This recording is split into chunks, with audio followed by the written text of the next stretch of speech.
Parashat Vayechi Yaakov ben Israël 17 Shana.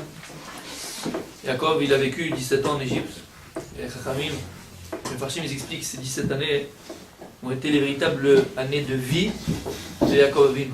Parce que finalement, Yaakov Avinu, il va vivre 147 ans. Et dans ces 147 ans, pendant 130 ans, ça a été des années de souffrance, d'épreuves, de difficultés. Toute sa vie, Yaakov Avinu l'a souffert. Toute sa vie.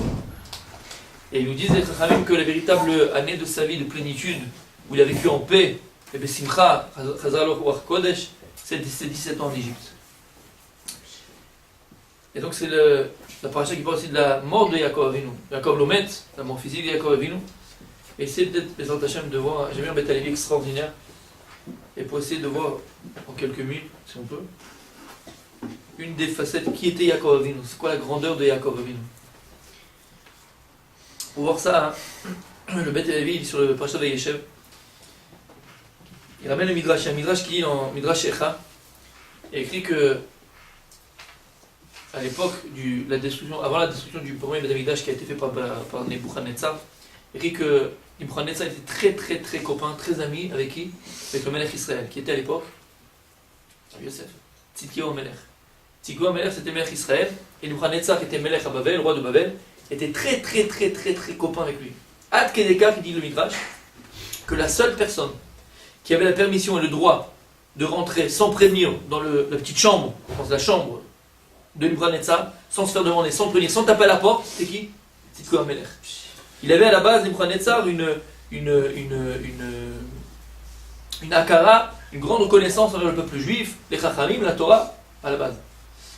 Et la Midrash il raconte qu'une fois, c'est la Gemara, je crois, qu'il raconte qu'une fois, Tzidkiyahu Melech, à son habitude, quand il arrive à Babel, il rentre directement chez Nebuchadnezzar, il ne se fait pas demander, ni appeler, ni taper à la porte. On connaît toute cette histoire. Il rentre et qu'est-ce qu'il voit? Nebuchadnezzar en train de manger un lièvre, un lapin vivant. Le lapin il est encore vivant, en train de bouger, vivant. Ouais, et il vient comme ça, il croque dedans, le nez, la dent, le machin, le haf, le nez, l'œil, tout, vivant. Arzari, dégueulasse, il dit plein de sang comme ça. Et quand il a vu que Tzidkiyahu Melech il l'a vu, l'archou. On fait pas une chose pareille, fais la shrita minimum quoi, tu peux être le plus fou du monde mais ne mange pas comme ça. Oh, c'est Verminachai. C'est les 7 mitzvot de Bnei Noach, c'est le minimum. Quand il a vu ça, il a eu honte. Qu'est-ce qu'il a fait? Il a fait jurer Tzidkiyahu Melech. Il a fait jurer, il a fait prêter serment de ne jamais raconter ce qu'il vient de voir. Je t'en supplie, fais pas une honte pareille. Jure-moi. Il dit, mais moi, monsieur, moi, entre nous, on est frères, je vais comme ça, je vais répéter. Jure-moi, prête-moi serment. Il a juré, il fait une voix qu'il ne va pas dévoiler ce qu'il a vu. Entre parenthèses, il explique, il demande une fois la question, il dit, mais qu'est-ce que c'est une chose pareille? Un type, on voit un type en train de manger un animal chai comme ça. Pourquoi il faisait ça? C'est une farchim parce que, on va le voir, les Antachem, dans pas trop longtemps, parler du lait maternel. Ouais.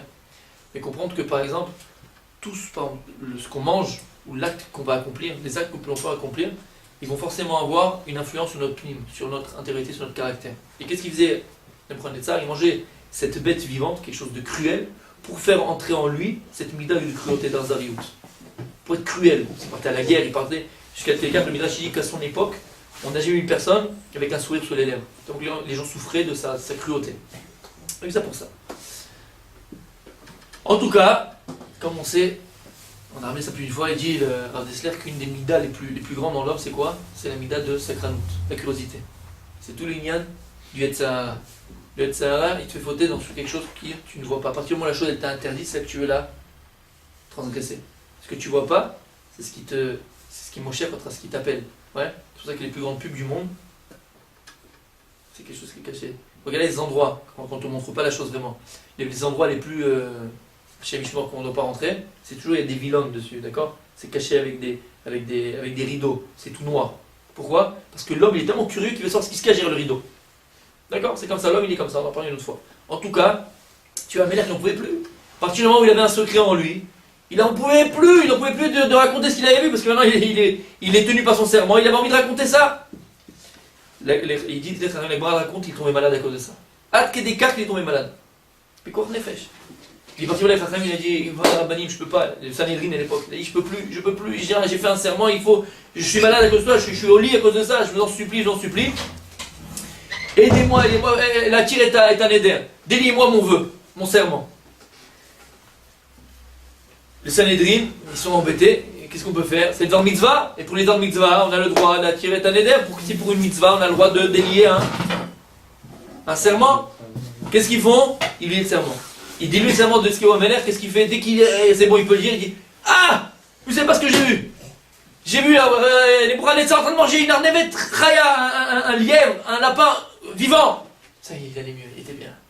Et le lendemain matin, le Figaro, le Monde, voici, dans tous les journaux du monde, tac, on voit les Bouchanets, ça, l'homme le plus cruel, il mange des animaux vivants. Bien sûr, doucement, doucement, ça arrive jusqu'aux hébraïques de les Bouchanets, ça. Les gens ils parlent de lui, ils se moquent de lui, et il dit: mais qui c'est qui a pu dévoiler ça? Si ce n'est que mon meilleur ami, c'est ce qui va m'aider. Et il décide, on a fait il n'y a pas longtemps le jeûne de la Sarbetevet, il décide de quoi? De sortir et de descendre, de monter plutôt contre Yerushalayim, et c'est le début de la Khorban Abayit, premier Tamidach, à cause de ça. Et là-bas, quand il arrive, il voit les Chachamim, les Chachamim l'accueillent en tant que Melech sur le Olam, qui n'est pas dans là. Les Chachamim, les Sanhédrin, ils l'accueillent. Et au début, il y a écrit, il les met sur les cathédrales, il les place dans des palais, parce qu'il était mamash, Mokir Berabanam, il aimait les Chachamim. Et il leur dit: maintenant, lisez-moi toute votre Torah Kula, commencez de Bereshit. Et il commence, et on y va, et il commence. Jusqu'à qu'ils arrivent à Parashat Matot. Parashat Matot, c'est Parashat Nedarim. Parashat Nedarim commence à lire la Torah, il dit: attendez, doucement, maintenant doucement. Chouia, je vais tout écouter, tout entendre. Allez-y, commencez. J'ai une question. Il dit: oui, Kvoda Melech. Si maintenant quelqu'un il a fait un serment, comment il peut délier son serment? Il dit: c'est pas shoot. Il va tirer où? Il va chez un Chacham, un Sanhédrin, Beddin, et le Beddin il les m'attire, il lui délie son serment. Vous allez dire: ah, non, j'ai compris. C'est à cause de vous que tout est arrivé.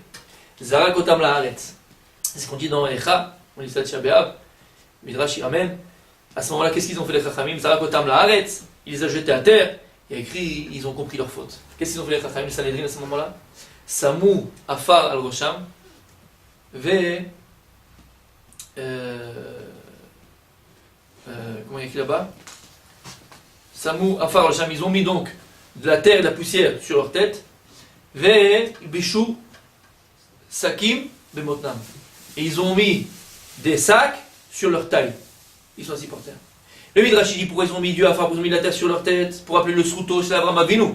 Ani afar va'efer, qui a dit sur lui-même: je suis de la poussière et de la cendre, et qui a été capable et prêt à donner un sacrifice, son fils unique Yitzhak, pour appeler le srout de Abraham Avinu. Ils ont mis de la terre sur leur front, sur leur tête. Pour appeler le srout de Yaakov Avinu, qu'est-ce qu'ils ont fait? Ils ont mis un sac sur la taille. Pourquoi? Parce que c'est écrit parce que lorsque les frères de Yaakov, les fils de Yaakov sont revenus, et ils ont montré la tunique à leur père, ils ont dit: tu reconnais cette tunique remplie de sang? Qu'est-ce qu'il a dit à Yaakov Avinu? Ta'avov Toraf Yosef. Et qu'est-ce qu'il a fait à ce moment-là, Yaakov Avinu? Vaikra Yaakov Simlotav, il a déchiré ses vêtements. Ve'asem sac Bemotnav, il a mis un sac sur sa taille. Veitabel al Yamim Rabim, et il a pris le deuil de Yosef des jours entiers. Ve'akumu kol banav kol banatal le'achamo. Ses enfants sont levés pour essayer de le consoler. Ve'ima'en litnachem, il a refusé de prendre la consolation de ses fils. Il a dit: parce que je descendrai avec mon fils en enfer, et il l'a pleuré des jours et des jours, son fils. Et là, le David pose la question, il dit: je comprends pas ce qui se passe. On peut comprendre pourquoi ils ont mis à ce moment-là le Sanhédrin sur du Afar, pour appeler le sou d'Abraham Avinu, par rapport à la Hakeda, par rapport à la vie, l'épreuve d'Abraham, qui était une épreuve très très difficile à surmonter, de donner son propre fils en sacrifice, le but de sa vie en sacrifice. Ça, je le comprends. Mais pour appeler le srout de Yaakov, et nous, qu'est-ce qu'ils ont fait? Ils ont mis un sac sur leur taille. En quoi maintenant le fait d'amener un sac, de mettre un sac sur leur taille comme il a fait et de quoi? Et pourquoi ils ont mis un sac sur leur taille? Pour appeler ce qu'il a fait lui-même, qui? Yaakov. Lorsqu'il a perdu Yosef, qu'est-ce qu'il a fait? Il a mis un sac sur sa taille. C'est le srout. C'est un srout, ça. Rappelez le deuil qu'il a pris de Yosef Hatzadik. C'est peut-être lui-même, il faut lui reprocher peut-être ça. Pourquoi? Parce qu'un chamichement, chez l'Oneda. Mais quelqu'un qui perd un fils, quelqu'un qui perd un enfant, un chamichement, qui a une souffrance, qui a un malheur, qui a une étiquette, un chamichement chez l'Oneda. Alors on voit, mais tziout. C'est vrai qu'à vie, la personne est marquée à vie, mais elle continue à vivre. Elle a d'autres enfants, elle va les marier, elle va même danser pendant les mariages. Elle va continuer, il y aura des moments de faiblesse, des moments de joie, elle va reconnaître quand même des moments de joie, il y aura des naissances de petits-enfants, elle va continuer à vivre. Pourquoi Yaakov? Quoi Yaakov, toi non t'arrives pas? Ton fils il est parti, ça y est, jusqu'à la fin, c'est fini. Qui est reine? Elle bénit Abel Sheola, il dit je partirai en enfer avec mon fils. Il refuse de quoi? D'être consolé. C'est inimaginable, on parle de Yaakov Avinu. Mais tu sais où les gens quand ils perdent Hashem Ishmor, quelqu'un, ouais, ils vont connaître des moments de joie. Même s'il y a un malheur qui est arrivé, ils vont connaître des moments de joie. On voit que Yaakov c'est fini, sa vie elle s'arrête. Il dit mais comment c'est possible? Même ton propre fils, il a écrit après Yehuda, Yehuda lui-même quand il perd ses deux fils, il va perdre sa femme, tout le monde dit il a perdu plein, il a perdu que ses fils. Qu'est-ce qu'il a écrit après? Yehuda, ça y est, il s'est consolé, il va se marier avec une autre femme, et ainsi de suite, et ça y est, il reprend la vie. Donc si le fils, lui, a ce corps-là, le père, il n'a pas cette force-là. Comment c'est possible que Yaakov Avinu, il va prendre un deuil aussi dur sur Yosef? Pourquoi? Il faut comprendre, Yves Alevi, que le deuil et la perte de Yosef pour Yaakov, c'est pas une perte d'un fils, entre guillemets bien sûr, normal qui serait arrivé à une autre personne. Pourquoi? Yaakov Avinu, c'est ramené dans le Midrash, Parashat Vayetze, lorsque, c'est même dans le Psukim qu'on ramène de ça, écrit que quand il sort, il va vers Haran, il est sur Amoria, le soleil se couche, qu'est-ce qu'il va faire maintenant? Il va dormir pour la première fois. Et qu'est-ce qu'il va faire Yaakov Avinu? Il va prendre 12 pierres. Le Midrash, pourquoi il prend 12 pierres, et après ces pierres vont devenir une seule? D'accord? Pourquoi il a pris 12 pierres? Omer Midrash. Yaakov Avinu Yada. Yaakov Avinu, il savait que de lui devaient sortir les 12 Shvatim, les Shifteka, que de lui devait sortir l'âme Israël. Il a fait un remez, il a pris ces 12 pierres, qui vont être les 12 tribus qui doivent sortir de lui, il va dormir dessus, Be'ara Moria, c'est quoi? Be'ara Baït. Bet Kodesh Kodashim, l'endroit du Beth Amikdash. Donc finalement, Yaakov Avinu, c'est qu'une personne, c'est quelqu'un qui sait pourquoi il est venu dans ce monde-là. Il connaît son tafkid. Il sait c'est quoi le rôle qu'il doit jouer dans ce monde-là. C'est quoi le rôle de Yaakov Avinu? C'est donner naissance au Ham Israël. Donner naissance au Shtem Esrei Shvatim. Il sait que le but de sa vie, c'est quoi? C'est continuer ce qu'Abraham Avinu il a fait son grand-père, ce que Yitzhak Avinu il a fait son père, et maintenant, tout va se... L'Id Gashem, entre guillemets, tout va se... Comment dire en français, je ne sais plus. Tout se réaliser dans Yaakov. C'est Yaakov qui fait sortir maintenant le peuple juif. 12 tribus. Après, il prend 12 pierres. D'ailleurs, regarde, entre parenthèses, on avait parlé de ça avec Rabbi Michel la semaine dernière. Il faut comprendre que finalement, à la base, au départ, le Ham Israël ne devait pas sortir de Yaakov Avinu. La preuve, il le comprend maintenant. Mais Yaakov Avinu, c'est pas de lui qui devait sortir le peuple juif, simplement. À la base, au départ, le peuple juif devait sortir de qui? De Yaakov et de Esav. C'était le plan. Yaakov et Esav. Esav, comme on l'a dit plus d'une fois, ça va être le quatrième pied du Kissa Kavod, le quatrième pied. Eloké Abraham, Eloké Yitzhak, Eloké Yaakov, Eloké Esav. Et chacun avec un travail personnel. Abraham, c'est le chesed, c'est la bonté. Yitzhak, c'est le din, comme on sait. Yaakov, c'est Emet, c'est Torah. Et Esav, c'était quoi? Le symbole Baal Tshuva. Qu'une personne qui a des tendances vers le mal, elle est capable d'utiliser ce mal, même dans le bien, de devenir quelqu'un de géant. Un géant dans la Torah, un géant dans Avodat Hashem. Ça, c'était qui? C'était Esav. Esav, il a raté le coche. On a dit c'est David Amelech qui a pris le quatrième pied. Parce qu'il avait les mêmes, c'est le parallèle entre Esav et David Amelech. Les mêmes traits de caractère, la même vie, la même chose, le même passé, la même chose. En tout cas, Esav, il devait être lui aussi le père du Ham Israël. Donc, quand est-ce qu'Esav va perdre cette fonction qui lui a été donnée? Quand? Rabbi Abraham. Esav, il bête et tafkid שלו. Quand il a vendu la Bechora. יפה מאוד. Quand Esav, il a vendu la Bechora, il a vendu Rodenes à Yaakov Avinu, il dit le Shem Ishmuel, c'est pas simplement que Yaakov, il a pris la Bechora et j'ai pris le droit d'aînesse, maintenant c'est moi qui amène les korbanot. Oublie, Habibi. Il a fait. On avait parlé ici, pas... Ici, on lui dit à Yaakov, tu veux prendre la place de Esav? C'est le pack Esav qu'on a dit. C'est un pack. Esav, c'est la vie d'Esav. Maintenant, Yaakov, tu as deux avodas. Tu as l'avoda de Ish, tu as le chef livre de Yaakov Avinu, et tu as la avoda de qui? De Esav. La preuve, elle est que il y a deux Yaakov dans la Torah. Tu as Yaakov qui est avant la Bechora, qui s'appelle Ish Tam Yoshev Walim, c'est le tzaddik du Dor. Quand tu dis un chiour de 4 heures, de minuit à 4 heures du matin, qui c'est qui est le premier là-bas, premier banc? C'est Yaakov Avinu. C'est facile pour lui, rien n'est difficile. Quand on parle de Torah, quand on parle de bon, il est là-bas. C'est facile. C'est Ish Tam Yoshev Walim. Et tu as un deuxième Yaakov, le Yaakov après la Bechora. C'est quoi ce Yaakov là? qui va être... Pourquoi je vous dis ça? Avant la Bechora, Yaakov Avinu, c'est Ishtem Shevalim, c'est Ish Emet. C'est la vérité absolue. Il s'écarte même pas d'un fil de la vérité. Ça, c'est Yaakov. Après la Bechora, tu as un deuxième Yaakov. Tu as un deuxième Yaakov qui a pris le pack. Esav. Et donc, c'est un Yaakov qui va être capable de ruser son père. Yaakov de Ishtem et Shevalim d'avant, la Bechora, il est incapable même d'aller ruser son père. C'est pas possible. Ça ne rentre pas avec ce qu'il est. Mais après, il faut qu'il est capable de le faire. Même s'il fallait qu'il le fasse. Il va ruser son père. Chez Lavan, il va être capable de ruser Lavan aussi. Yaakov, impossible de le faire. Mais maintenant, c'est avec Esav. Yaakov, il a raison. Avec qui il doit se marier? Qui doit épouser Yaakov? Rachel. Sur le plan de Kadosh Baruch Hu au départ, il doit épouser Rachel. Et lui, il doit sortir de Shvatim, de Rachel. Ensuite, avec la servante de Rachel, ça fait 4. Mais c'est Yosef. Et Binyamin. Non, c'est fini. Le plan, il a changé, Yaakov. Maintenant, tu prends aussi quoi? Toute la vie de Esav. Et toute la vie de Esav, c'est qui? C'est Léa et sa servante. Donc de toi, va sortir tout l'âme Israël. De toi, Yaakov, va sortir tout l'âme Israël. Maintenant, Yaakov Avinu, il le sait, ça. Il a dit qu'il le savait déjà.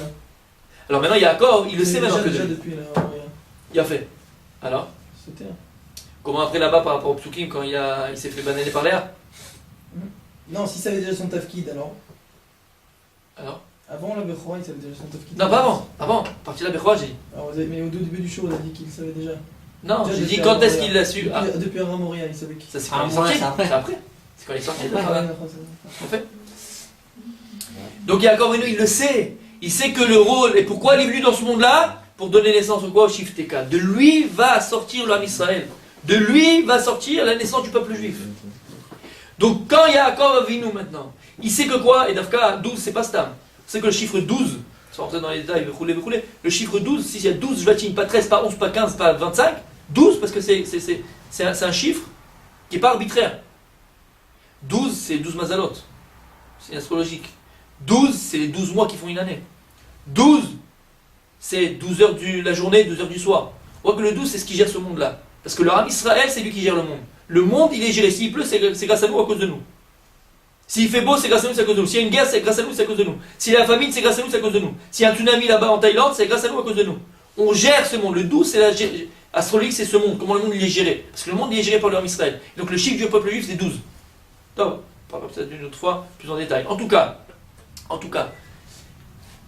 pour Yaakov Avinu, le fait d'avoir perdu un fils, Yosef, c'est deux souffrances. Premièrement, d'avoir perdu un fils, mais c'est beaucoup plus que ça. C'est que quand Yaakov, il voit la tunique de son fils, on dit Tarov, Toraf Yosef. C'est pas qu'il a perdu simplement, entre guillemets, un fils. C'est qu'ici, tout le tachlit de sa vie, tout le but de pourquoi je suis dans ce monde-là, il s'effondre devant lui. Akadosh Borou m'a donné un rôle à jouer. Donner naissance au peuple juif, 12 enfants. Maintenant, il m'en manque un. J'ai raté le coche. J'ai raté comme ça. Et ça, il a raté avant moi. Moi, j'ai raté à la fin. Mais j'ai raté. Il fallait que je donne naissance à 12 tribus. Il en manque un. Ma vie, elle est foutue. C'est que quand on apprend que Yosef, il est niftar, il est mort, il a été dévoré par une bête, c'est le tahlit, c'est le but de sa vie qui s'effondre devant lui. C'est pas simplement qu'il a perdu un fils, entre guillemets simplement. C'est que tout ce pourquoi j'ai travaillé toutes ces années de souffrance, quand j'ai quitté mes parents pour me protéger de Esav, et quand je suis arrivé chez Lavan, 20 ans, on n'a pas idée. Je vous dis plus d'une fois, c'est que quand on a les parachutes de rouler, il faut essayer de les vivre, ces parachutes-là. Et pour les vivre, il faut les imaginer. C'est que finalement, vous savez c'est quoi de vivre chez Lavan? Vous savez pas c'est quoi? Imaginez, je vous prends ici, là, on est à Vegas, tranquille, pépère, et je te mets à Miami, chez Johnson, là-bas, famille Johnson, ok, ou à Las Vegas, où c'est les femmes toute la journée, perversion à chemichement, c'est les casinos, c'est la perversion par excellence. Yaakov Avinu, il est dans une maison de perversion, d'idolâtrie. On ne peut pas s'imaginer qu'est-ce qu'il a pu vivre là-bas. Dans quoi il est rentré à Shemishmor, le minag que Bethuel et Lavan ils avaient dans leur ville. Chaque Betula qui se mariait, ils allaient en premier avec elle. Chaque jeune fille qui se mariait en premier, c'est eux qui allaient le premier soir. Imaginez la richoute. Yaakov, il va rentrer là-bas, il va donner naissance là-bas à ses enfants. Donc Yaakov, il dit parce que je dois passer par là pour donner naissance à mes enfants. Je dois passer par là pour jouer le rôle que je dois jouer, pour donner naissance au Shifteka. Je dois passer. Donc il va souffrir, il va avoir plein d'épreuves. Et toutes ces épreuves qu'il a eues toute sa vie, tout d'un coup, tout ça disparaît. Yosef, il n'est plus là, tout le tapis de ma vie disparaît avec ça. Et le Beth-Lévi pose une question, il dit attends, Yaakov, il y a une solution toute simple. Mais toute simple la solution. Hein? Il t'en manque un? Attends, Yaakov, attends. Si tu mets une annonce, ou si on dit aux gens, Yaakov lui cherche un chidour, c'est pas là qu'on va voir, c'est qu'il faut leur donner peut-être 10 ans avant de trouver là qui ont... Tout, ils vont vouloir.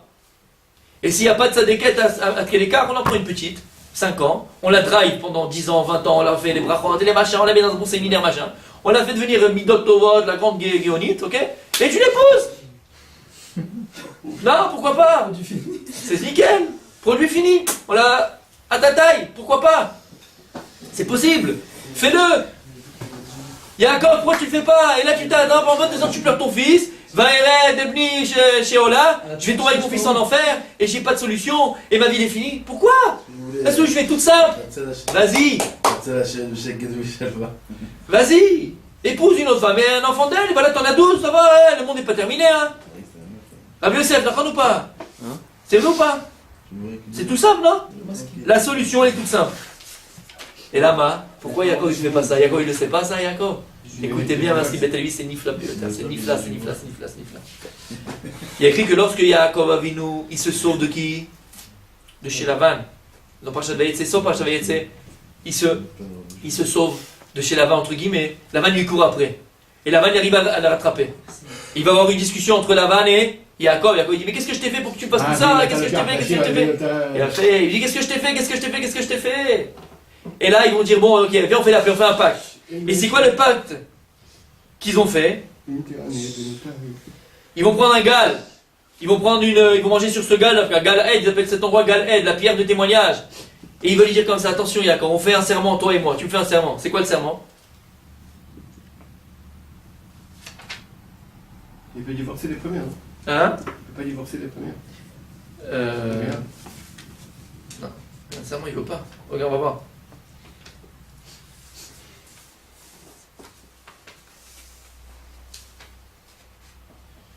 Voilà. Il lui dit attention, on fait maintenant un serment, tu vas me prêter serment à faire un pacte entre toi et moi. Im ta'aned benotai, si tu fais du mal à mes enfants.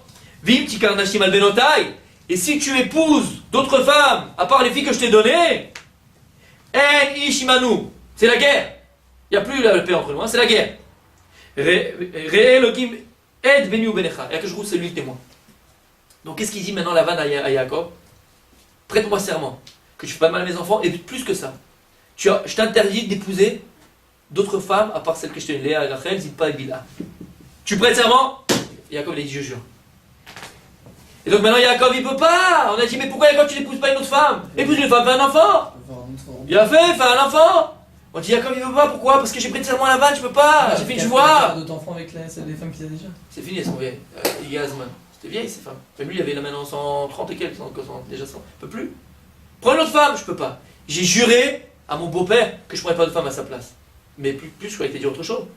Attends, quand je crois en bas, tu es capable maintenant de souffrir pendant 22 ans. Ici on parle du but de ta vie. Le but de ta vie c'est de donner naissance au chiffre des cas. Imaginez aujourd'hui que je vous te dis mon fils, voilà le rôle que tu as joué dans ce monde-là, Alva et qu'on sache pourquoi on est venu ici, d'accord? Lui Yaakov il le sait, c'est dévoilé à lui. Il sait pourquoi il est venu dans ce monde-là. On te dit, Yaakov, tu es venu dans ce monde-là pour donner naissance au peuple juif. Yaakov, tu vas rester 22 ans à souffrir en sachant maintenant que le but de ta vie il est fini, il a disparu parce que ça fait il est nifta. Pourquoi? Épouse une autre femme. Tu veux pas te faire serment, mais c'est dans mitzvah, tu fais des naissances au peuple juif. Il y a chose plus noble que ça de naissance au peuple juif? Non? Va chez un racham, tes enfants, et là tu est un éden, va mitzvah. Va là, tu es un éden, il dit Beth Lévi, pourquoi? Et là, Yaakov Avinu, il savait pas ça, bien sûr qu'il savait ça. Il a un problème, Yaakov Avinu. Il dit d'accord, c'est vrai, on connaît Rochen Mishpat, on connaît Yoredea, on connaît tout. On connaît, on est pas qui dans ça. Mais dis-moi, mon beau-père là, qui est là-bas, Haran, le chef de la mafia, il connaît tout ça, il connaît qu'est-ce qu'il va dire mon beau-père? Quoi? Il a épousé une autre femme? C'est ça, Yaakov, Ishtam et Chevalim, c'est ça ta Torah, Ish Emet. Attends, pendant 22 ans, je crois qu'il y a 20 ans qu'il était chez Lavan. On a une idée que Yaakov, il ne faisait pas de Moussa, son beau-père. Il lui parlait pas de Torah, il ne faisait pas le chauffer un petit peu, lui faire attends, arrête un petit peu. Lavan, qu'est-ce qu'il a? C'est vrai. Et Lavan, il va entendre qu'il a épousé une autre femme qui n'a pas gardé sa bouche, qui n'a pas gardé sa parole. Qu'est-ce qu'il va dire? C'est ça la Torah. C'est ça mon beau-père. C'est ça mon genre. Ouais, tu faisais le tzaddik ici, hein, Haran. Tu priais, tu faisais le cran. Regarde, même ta parole, c'est la chose de chez les goïms à l'époque surtout. C'était quelque chose Une parole, c'est pour la vie. Les gens, ils mourraient pour leur parole. Le Père elle prêtait serment, elle donnait sa parole sur une chose, elle n'était pas à mourir pour sa parole. Parce qu'on avait dit plus d'une fois que la parole, c'est ce qui me définit, c'est ce que tu es. Donc si tu enfreins ta parole, tu n'es pas ce que tu es, donc tu n'existes même pas. Yaakov Avinu, parce qu'il va craindre peut-être qu'il y a un Chilul Hashem, que si mon beau-père il va apprendre que j'ai épousé une autre fille à part ses filles à lui, mais il ne connaît pas lui la halachot. Et de peur qu'il va parler mal et qu'il va dire voilà c'est ça la Torah, c'est ça ton Dieu, c'est ça tout ce que tu me parles. De Rachash peut-être qu'il Chilul Hashem. Il dit je suis prêt moi, à 22 ans souffrir. À même le tachlit de ma vie, le but pourquoi je suis dans ce monde-là, ne pas l'accomplir, mais qu'il n'y ait pas un Rachash, une crainte même, ne serait-ce de Chilul Hashem, de profaner le nom d'Akadosh Baruch Hu. Parce que finalement, on a dit ça plus d'une fois, la fin ne justifie pas les moyens. Nous, ce qu'on a entre les mains, c'est le moyen. Le but, la fin, c'est entre les mains d'Akadosh Baruch Hu. Toi, tu n'as que le moyen entre tes mains, alors fais-le de la meilleure façon possible. Nous, on n'a que le moyen de. Le but, il n'est pas entre tes mains. Le but, il est entre les mains d'Akadosh Baruch Hu.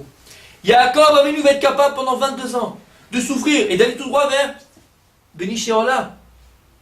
Pourquoi?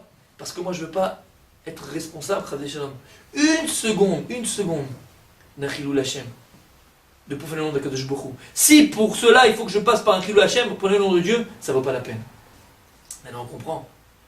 Quand les Sanhédrin, les amis à terre, qu'est-ce qu'ils ont fait? Ils ont mis sur eux du hafar, ils ont mis sur eux de la poussière et de la terre, pour appeler le trou de Abraham Avinu. Qui lui-même, Abraham Avinu, il a été capable de sacrifier le but de sa vie. Le mission d'Abraham Avinu, c'était quoi? C'était de continuer à vivre en sachant que j'ai plus de but dans la vie et dans le monde. Parce que le but de la vie d'Abraham, c'était qui? C'était Yitzhak. Mais si maintenant tu tues ton fils, tu vas vivre son but. Être capable de vivre son but parce que Dieu me l'a demandé, ça c'est un mission extraordinaire sur lequel il est passé Abraham Avinu. Et on a dit pourquoi ils ont mis leur sac à le Montnab, pourquoi alors les Sanhédrin ont mis ici un sac sur leur taille pour appeler le trou de Yaakov. Yaakov lui était capable de mettre un sac à le Montnab et de prendre la veloute de Yosef malgré qu'il aurait pu se parler avec une autre femme. Pourquoi? Rachash Chilul Hashem. Parce qu'il a eu peut-être à cause de ça, il va avoir un Chilul Hashem, prenez le nom de Dieu. Je suis capable de rester. Mais ton but, c'est le but de ta vie. Non mais chané. Moi, si je dois passer par là pour prenez le nom de Dieu, pour arriver à mon but, la fin ne justifie pas les moyens. Le moyen doit être le mieux possible.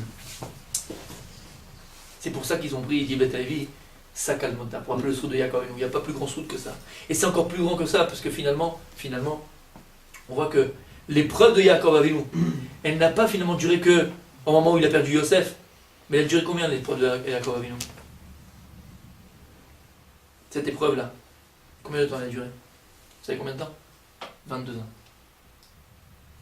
Du jour où on l'a appris que Yosef était niftar jusqu'à qu'il a retrouvé Yosef. Parce que vous croyez quoi? On croit quoi? Comme on dit dans la tfila de Harvit, qu'Ajoukoui nous sauve. Qui nous sauve du Yetzirah, qui est derrière nous et devant nous. C'est quoi derrière nous? Avant de faire une mitzvah, Yetzirah vient te dire mais qu'est-ce que tu fais? Arrête, t'es fatigué, qu'est-ce que tu sors? Il pleut, il neige, il fait, arrête, va pas la tfila. Ça c'est avant de faire une mitzvah. Et après quand tu as accompli la mitzvah, Yetzirah très souvent, il vient et te met la charata, tu regrettes. Yaakov Avinu pendant 22 ans, vous croyez que Yetzirah il a laissé une fois, c'est fini?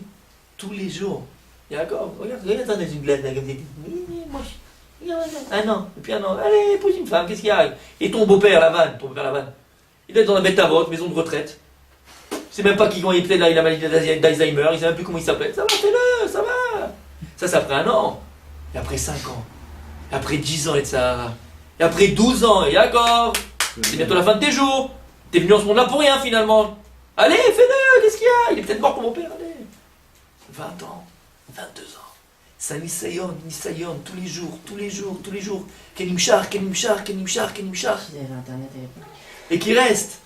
Et qui est encore plus dur le lendemain. Chaque jour qui passe, le Nisayon est encore plus difficile. Yaakov Avinu, pendant 22 ans, il a duré son Nisayon de Yosef Hatzadik. Pour appeler le sou de Yaakov Avinu, qu'est-ce qu'on prend le Sanhédrin? Il y a ces moussak al-motnehem. Ils ont pris des sacs, pour appeler le sou de Yaakov Avinu, qui a duré 22 ans. C'est un Nisayon aussi fort et aussi grand que celui de Avraham Avinu. Parce que les deux, finalement, ils ont été capables de vivre et de continuer à vivre dans ce monde-là sans but. Pour quelle raison? Uniquement pour ne pas profaner le nom de Dieu, mais au contraire, pour glorifier le nom d'Akadosh Baruch Hu. Et la Gemara raconte une histoire. C'est un midrash dans Ilkut Shimoni dans Parashat Béa. Là-bas, le midrash raconte une fois à Rabbi Yochanan, qui était déjà très vieux, terminé avec ça, déjà très vieux. il marchait avec son Talmid, il montait de Tzipori et Tveria. De Tveria et Tzipori. Il fallait monter, c'était la montagne. Et il marche, et sur la route, il était vieux, son Talmid essaie de le porter comme ça. Et il passe devant un kérem, devant une vigne, il dit ah, ce verger, cette vigne-là, c'était à moi. Mais Macharti Oto l'ilmot Torah, je l'ai vendu pour pouvoir étudier la Torah. À une certaine époque, il n'y avait plus d'argent. Il avance, et puis là, ils voient un sader, un champ immense. Il dit ce champ-là, il y a son Talmid, c'était à moi. Et je l'ai vendu pour étudier la Torah. Il avance. Il voit une maison. Il dit cette maison-là, c'était à moi, une belle maison. Il dit cette maison, je l'ai vendue à l'époque pour étudier la Torah. Son Talmid a commencé à pleurer. Il trie le côte. Il lui dit Rabbi, Manisharta, les iknutra lechol. Il dit qu'est-ce que tu as laissé pour ta vieillesse pour manger? Tu as tout vendu, qu'est-ce que tu vas manger quand tu seras vieux? Et qu'est-ce qu'il lui répond? Il lui dit Macharti davar shkoim beshisha yamim. Bekaniti davar shekonim oto be-arba'im vetisha yom. Il dit j'ai vendu quelque chose qu'on vend en 6 jours chez Simei Bereshit quand tu travailles. C'est tout ce qui est matériel. Et j'ai acheté quelque chose qu'on achète encore en 9 jours. C'est quoi qu'en 9 jours? Il a sorti 18 jusqu'à Matan Torah avec en 9 jours. Donc j'ai vendu le matériel, quelque chose de matériel d'éphémère qui s'achète en 6 jours. Pour acheter quelque chose qui s'achète encore en 9 jours. Le Rav Shach, il dit, mais attends, c'est quoi cette réponse qu'il lui donne? Qu'est-ce que tu vas manger quand tu seras plus vieux? Tu n'as pas répondu. C'est quoi la réponse qu'il lui donne, la Rabbi Yochanan? J'ai vendu quelque chose qui s'achète en 6 jours, et j'ai acheté quelque chose qui s'achète en 49 jours. En quoi tu as répondu là? D'accord? Bah, qu'est-ce que tu vas manger quand tu seras vieux? Finalement, Tachlès. Finalement, qu'est-ce que tu vas acheter qu'est-ce que tu mangerais quand tu seras vieux? T'as pas répondu. Il dit Rav Shach, il répond par une histoire. Il dit le frère du Gaon de Vilna, qui est un Gaon aussi, il habitait dans les faubourgs, dans une ville, une petite ville, un petit village à côté de Vilna. Je ne me rappelle plus de son nom. Il dit qu'il habitait dans une ville à côté de Vilna. Et une fois, donc lui, il partait très souvent dans la semaine étudier avec son frère, le Gaon de Vilna. Et la semaine, il n'était pas là. Et une fois, c'était avant Soukot, il y a un type, il est venu, un goy, il tape à la porte de chez lui, avec un super beau hétrog, sa femme, donc la femme du frère du Gaon qui est là, elle voit le hétrog, et le type lui dit, voilà, je voulais le vendre et tout ça. Il dit, combien? Un prix énorme. Il dit, mais j'ai pas cet argent-là, j'ai pas machin, qu'est-ce qu'elle fait? Il dit, écoute, reviens demain, c'est bon. Elle vend la maison. Elle vend sa propre maison, qui était très belle, qui était bien, une maison noble, bien. Elle vend cette maison pour acheter un hétrog à son mari. Il revient après une semaine, le frère du Gaon, il tape à la porte de chez lui, il voit un type comme ça, gros machin, il dit, tu fais chez moi? Il fait, excusez-moi, c'est plus chez toi. Il fait, où j'habite? Là-bas, tu sais, le quartier des pauvres, là-bas, tout au fond, là-bas, tu vas mettre une petite bicoque, tu peux aller là-bas. Il arrive à la maison, il tape à la porte, il voit sa femme, il comprend pas, il dit, regarde, il voit le hétrog, il dit, j'ai vendu la maison pour acheter le hétrog, pour que tu puisses faire la mitzvah à l'époque, bien sûr. Il n'y avait pas de hétrogim, c'était Nadir, quand quelqu'un avait un hétrog, on faisait la fête, il n'y avait pas. Et ça, le frère du Gaon, il voit ça, il dit, Kadosh Baruch Hu, tu m'as donné le mérite d'avoir une femme aussi de sa déquête, qui était capable de vendre sa maison pour me faire une mitzvah comme ça une fois dans ma vie. Il rigole pas. Non, ne parlez pas, enregistrez, ne parlez pas de vos femmes, s'il vous plaît. C'est pour embêter. C'est pour amitié, oui. Bah, pour nous, c'est un conte de fées, mais. C'est un conte de fées. Bon. En tout cas. On aurait respecté. T'es malade. En tout cas, il lui dit kolakavod. Et les temps ils passent, ils vieillissent. Et les enfants du frère du Gaon et de sa femme, eux ils habitent à Vilna, ils voient ses parents qui ont vieilli, qui n'arrivent plus pour sortir, pour faire, ils ont besoin d'aide. Donc ils envoient une lettre, ils viennent les voir, ils disent écoutez papa, maman, on a laissé tous nos enfants, on va vous faire venir à Vilna, à côté de nous, on va s'occuper de vous et tout ça, laissez ici tomber la ville où vous êtes et tout, on va s'occuper de vous, vous êtes vieux. Et la mère elle répond à sa fille, elle dit dis-moi ma fille, tu veux me tuer? Pourquoi tu veux que je te tue? Tu veux t'aider maman? Si tu veux que je te tue? Tu veux me tuer? Tu veux me tuer? Il dit tu veux me tuer? Il dit pourquoi? Il dit tu vois que c'est les médicaments, là regarde comme je suis vieille, Tu vois que c'est les médicaments qui me donnent, les vitamines que je prends, les machins, l'aérobie que je fais tous les matins qui me fait que je suis en bonne santé? C'est pas ça du tout. Il dit tu sais pourquoi je suis comme ça? C'est qui me donne la chayout, qui me donne la vie. C'est que tous les matins, quand je vais faire les courses, je fais exprès de passer devant la maison. Tu te rappelles la maison quand vous étiez jeune, qu'on avait la belle? Et je passe devant. Et cette maison que j'ai vendue là, pour la mitzvah du hétrog de papa, à chaque fois que je passe devant cette maison là, et je dis Baruch Hashem, on a été capable de vendre notre maison super belle pour la mitzvah du hétrog pour papa. C'est ça qui me donne la vie. C'est ça qui me permet de vivre chaque matin. Chaque matin, je me relève et ça me donne des forces. Ça, c'est une darga qui est déjà au-dessus. Et il dit finalement, Rabbi Yochanan, ce qu'il a dit à son Talmid. Il a dit à son Talmid, Rabbi, qu'est-ce que tu as mangé quand tu seras vieux? Quand on sera vieux, on a les dentiers, on mangeait soupe. Qu'est-ce que tu veux que je mange quand je serai vieux? D'accord? Non, mais c'est vrai. Qu'est-ce que tu veux que je mange? Qu'est-ce que tu veux quand tu seras vieux? On mange plus quand on est vieux, on mange plus, rien ne marche. Mais qu'est-ce qui va me faire vivre quand je serai vieux? C'est ce que tu vois maintenant. Quand je passe maintenant et je vois mon kérem, que je vois ma vigne, et que je vois et j'étais capable de la vendre pour Torah, et quand je vois ma maison et que j'étais capable pour la vendre pour Torah, que je vois mon sadé que j'étais capable pour le vendre pour Torah, c'est ça qui me donne la vie maintenant, donc quand je serai vieux. Et finalement, Yaakov, on termine avec ça, Yaakov Avinu, c'était ça toute sa vie. On voit que lorsque Yaakov Avinu, on te dit, Vaïchi Yaakov, Shvaïsre Shana, Yaakov il a vécu 17 ans. Pourquoi on dit Vaïchi Yaakov, Shvaïsre Shana? Pourquoi on t'explique ici qu'il a vécu 17 ans? Dans aucun des Avot, on dit qu'il a vécu, Vaïucha Sarah, quand il avait vécu. Et quand il vit, on ne dit pas Vaïchi, il a vécu. De quoi Yaakov il a vécu 17 ans? C'est que Yaakov Avinu, à chaque fois qu'il voyait Yosef, à chaque fois qu'il voyait Yosef, qu'est-ce qu'il voyait? C'est 22 ans qu'il a été au Med Bani Sayon. C'est 22 ans qu'il a été capable de se retenir pour le Kavod Hashem, pour l'honneur de Dieu, la gloire de Kadosh Baruch Hu, et qu'il a dit, attends, épouse une autre femme. Non, je ne ferai pas le nom de Dieu. La fin, je ne suis pas les moyens. À chaque fois que je voyais Yosef, c'est une Chayut. Parce que j'étais capable de mettre Bani Sayon, d'avoir résisté et dépasser l'épreuve que j'ai eue pendant 22 ans. Ce qui va donner de la Chayut pendant 17 ans, c'est Vaïchi, c'est ça. C'est d'avoir pu admettre dans l'Israël. Pourquoi, encore une fois? Pour glorifier dans le Kadosh Baruch Hu.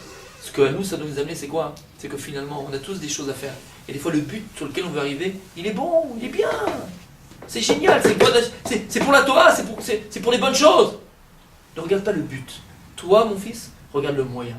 Parce que le but, il n'est pas entre tes mains. La preuve, imaginons maintenant la rage. Même pas la rage, l'horreur. Si Yaakov aurait épousé une autre femme, il aurait vu que Yosef est vivant. Mais c'est pas son monde qui s'écroule, c'est une balle. Il se suicide.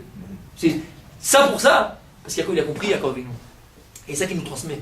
La finalité de l'acte, le but, il n'est pas entre tes mains. C'est dans le côté que je vous recours. Toi, c'est le moyen. Toi, c'est comment y arriver. Fais le mieux mot possible. Sans bousculer l'autre. Sans mettre des bâtons dans les roues à l'autre. Sans blesser l'autre. Oui, mais je le blesse parce que je veux arriver. Elle d'avoir casé. La finalité n'est pas entre tes mains, Habibi. Toi, fais le mieux possible. Comme Bémet. T'as un Mossad, par exemple. Oui, mais c'est pour Torah. T'as pas le droit de voler. Et ainsi de suite, ainsi de suite, ainsi de suite. Nous, ce qu'on a entre les mains, c'est le moyen. Et le moyen, et c'est ce pourquoi en tout cas on est tous unis ensemble là, même si on a chacun un rôle particulier à jouer, mais on est tous unis ensemble là, pourquoi? Pour glorifier le nom de Dieu. Et qu'à travers nous, à travers nos actes, à travers comment on agit, dans notre famille, comment on agit envers nos amis, notre famille, nos proches, autour de nous, qu'on arrive à glorifier, c'est ça l'essentiel.